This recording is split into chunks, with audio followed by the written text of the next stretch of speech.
Eu convido agora a falar o Dr. Paulo Roberto Totti, pela Associação Brasileira de Lésbicas, Gays, Bissexuais, Travestis e Transsexuais e pelo Grupo de Advogados pela Diversidade Sexual e de Gênero. Vossa Excelência também tem um prazo máximo de 10 minutos para se pronunciar e tem a palavra. Perfeito, muito obrigado. Excelência, muito boa tarde, excelências. Queria primeiramente agradecer aos eminentes ministros Dias Toffoli, Marco Aurélio e a ministra-presidente Carmen Lúcia pela compreensão, né? Eu queria esclarecer para o ministro Toffoli que eu sei que é uma exceção à jurisprudência do Supremo e agradeço então o reconhecimento da peculiaridade para permitir que o movimento social organizado possa falar aqui no julgamento hoje. Agradeço também aos eminentes colegas que me antecederam, que já trataram de temas bastante relevantes sobre o tema. E é sempre um prazer estar aqui perante essa Suprema Corte na defesa dos direitos humanos, especialmente de minorias, como as minorias de gênero, nos quais se enquadram transexuais e travestis. Também no meu amicus curiae, na ADIM, que juntei no recurso extraordinário, também defendo que, no mínimo por ratio decidente ou obter dictum, o Supremo reconheça o direito de travestis também mudarem o nome e o sexo, independente de cirurgia. O pleito de 2009, da Procuradoria-Geral da República, se pautava na jurisprudência da época anterior à Lei de Identidade de Gênero argentina, Então não se concebia, salvo engano, mundo afora, a alteração diretamente no registro, mas a Procuradoria, principalmente no belíssimo parecer que ofertou no recurso extraordinário, 670422, já adota uma visão mais contemporânea. O caso, então, para mudança de nome e sexo independente de cirurgia de transgenitalização e independente de uma menção discriminatória à transexualidade, que qualificar a pessoa de sexo como transexual. Com as máximas vênias, não consigo entender isso como provimento in parte, eu entendo como reformatio in pejus. Você conseguiu piorar a situação inicial. Na jurisprudência, uma evolução, até os anos 90, não se permitia mudança de nome e sexo nem com cirurgia. Falava-se de maneira extremamente insensível que era uma mera plástica. Dado momento na década passada, se consolidou o entendimento que, feita a cirurgia, muda-se tanto o nome quanto o sexo. E a discussão da jurisprudência contemporânea é precisamente essa. Se você pode mudar nome e sexo independente de cirurgia de transgenitalização. É o sentido em que tem caminhado a jurisprudência contemporânea.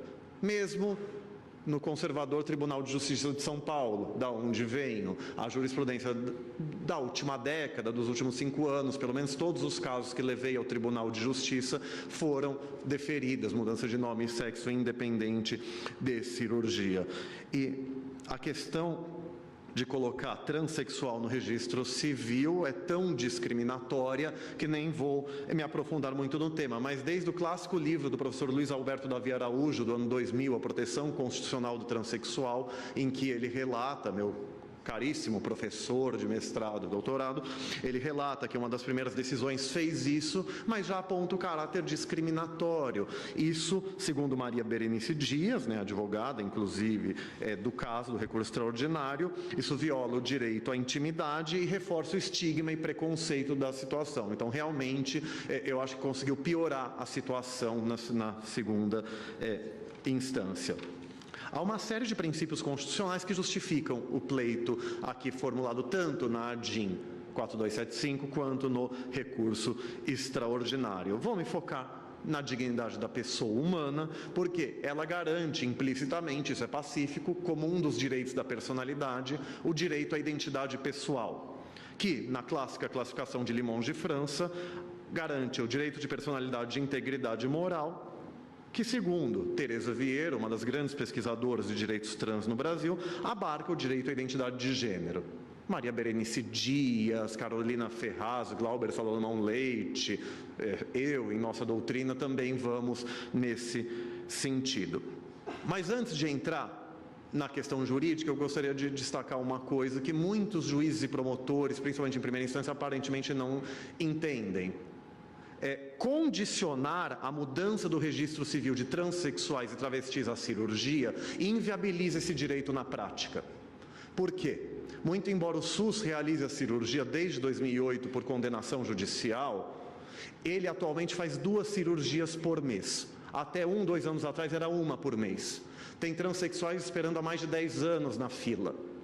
A fila já passa, quem entra agora na fila já passa de 2020. Muitos hospitais nem deixam entrar na fila no momento. Na iniciativa privada no Brasil, essa cirurgia custa entre 30 e 40 mil reais. No estrangeiro, na Tailândia, um país que por algum motivo se especializou nessa cirurgia, 2, 3 anos atrás eu mandei um e-mail perguntando, $15 mil. Quem tem $15 mil ou 40 mil reais para fazer essa cirurgia?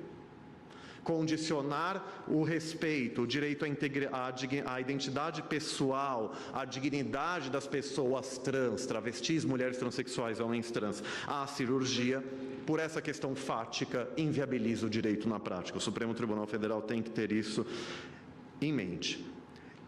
E, por outro lado, há pessoas trans que não desejam fazer a cirurgia. Aquela definição patologizante, biológica, de que transexual é o que tem ojeriza ao seu genital e deseja indissociavelmente realizar a cirurgia, está ultrapassada. Existem muitas pessoas trans que, tanto pelo que já foi relatado aqui, pelo ministro Dias Toffoli, nos argumentos do recurso, quanto pelos meus colegas, a cirurgia ainda está longe de ser perfeita, em termos de sensibilidade sexual. Especialmente para homens trans, pessoas que nasceram com vagina e têm que fazer anelfaloplastia. Então, esta cirurgia que o Conselho Federal de Medicina ainda considera experimental, é a que traz mais dificuldades. Então, não se pode genitalizar a pessoa humana. O ser humano é um animal eminentemente social, psicológico, político, afetivo e não meramente, nem predominantemente biológico. A pessoa humana transcende muito o seu genital. Dignidade humana invoca a fórmula objeto. Vou fazer a mesma analogia que fiz aqui no julgamento do recurso extraordinário dos banheiros, parafraseando a lição do ministro Marco Aurélio na DPF 132. Ali Sua Excelência corretamente disse que não reconhecer a união homoafetiva como família instrumentaliza homossexuais a um ideal heterossexista de sociedade, de heterossexualidade como única sexualidade digna.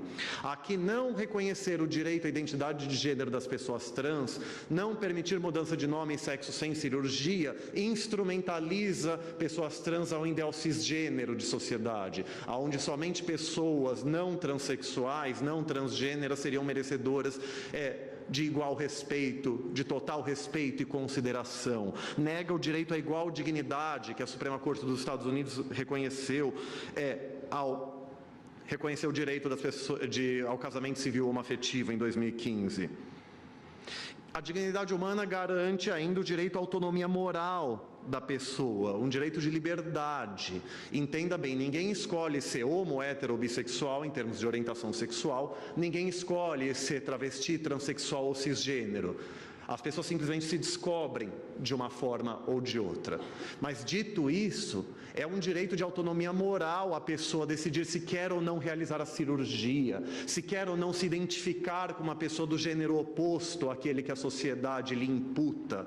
Gênero, características socialmente atribuídas à pessoa quando nasce em razão do seu genital. Mas não se pode genitalizar a pessoa humana. O próprio Tribunal de Justiça do Rio Grande do Sul, em outros julgados, falou: o sexo psicológico e social há de prevalecer sobre o meramente psicológico. Um julgado mais antigo, do desembargador Rui Portanova, de 2009, falou que a diferença de travestis e transexuais, para quem acha que a diferença é a cirurgia, não é. É uma diferença de identidade que eu acho que não vai dar tempo de eu entrar. Mas a ideia do TJ do Sul é: não realizar a cirurgia não pode ser um óbice ao respeito à dignidade da pessoa trans. Se a pessoa, no caso do homem trans, se identifica como homem, se porta como homem, age como homem, ela é um homem, independente de cirurgia.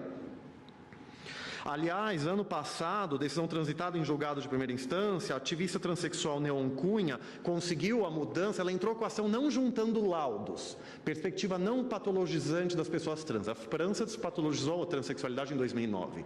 Outros países lhe seguiram, o Conselho Federal de Psicologia do Brasil defende isso. E está se discutindo isso em âmbito da Organização Mundial de Saúde. Ela conseguiu a mudança de nome e sexo, independente de cirurgia, independente de laudos, como um direito de liberdade, o direito de fazer o que se quiser quando não se prejudique terceiros, e não há prejuízo a terceiros. Aqui, nos esportes, sempre se fala, é uma questão hormonal, independente do que está no seu documento, é o hormônio, teste hormonal que define. Casamento, se você pode se divorciar, discordo que tenha que anular casamento por erro essencial. O essencial do casamento é a comunhão plena de vida. A anulação, nesse caso, fazia sentido quando o divórcio era proibido. Agora você pode se divorciar. Mas mesmo assim, você consegue manter a comunhão de vida. Meu tempo já se encerrou, então eu finalizo com uma menção ao ministro Roberto Barroso, que falei aqui no caso do banheiro de pessoas trans, do princípio da igualdade na acepção de Boaventura. Direito à igualdade quando a diferença nos inferioriza e direito à diferença quando a igualdade tratar a trans como cisgênero as descaracteriza. Então, e o Estado não permitir isso, nessa linha de exigir a cirurgia, inviabilizar o direito da pessoa trans, ele está sendo conivente com a violência que transexuais sofrem por transfobia, como relatado. Então, nesse sentido, finalizo então requerendo o provimento do recurso extraordinário e da ADIM num viés despatologizante, até de direito de liberdade, para não se reconhecer. E o CNJ, em 2014, enunciados do primeira jornada de saúde, reconheceu isso. Mudança de nome e sexo independente de cirurgia. Muito obrigado, Excelências. Senhores ministros, conforme inicialmente então indicado, fica suspenso o julgamento para voltar a ser pautado em conjunto com a ação direta relatada pelo ministro Marco Aurélio. Eu suspendo a sessão por 30 minutos, período regimental. Peço aos senhores advogados que aguardam para a ação direta relatada pelo ministro Fachin, que logo na sequência será feito o pregão. Muito obrigada. Está suspensa a sessão.